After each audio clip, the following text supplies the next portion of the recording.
Alhamdulillah.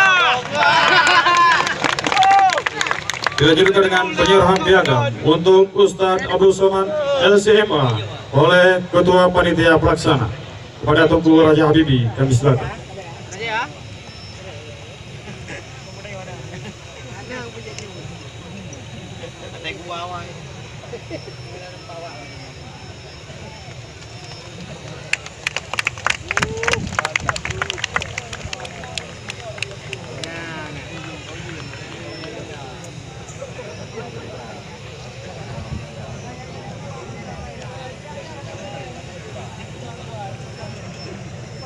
Selanjutnya, acara utama kita, tausiah agama sekaligus dengan penutup dengan doa yang akan disampaikan oleh Al-Mukarram Ustadz Haji Abdul Somad LCMA yang bertema meneladani Rasulullah SAW sebagai pemimpin dan pemersatu umat.